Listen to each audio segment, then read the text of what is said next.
Hey guys, just wanted to do a review on this Meguiar's headlight coating. Basically a clear coat for your headlights.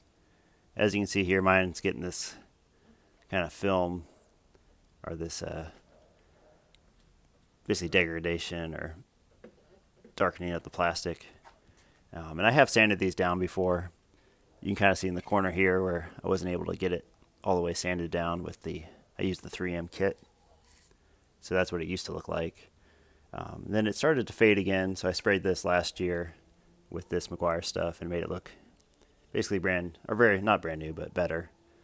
Now it's starting to wear off again, so we're going to go ahead and spray it on there. Again, as you can see, I already taped off around there for the overspray. So let's spray this on and see how it looks.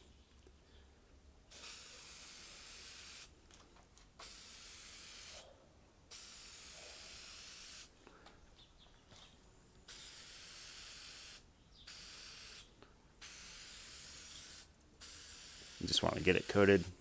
Some nice even coats. So obviously already looking pretty good.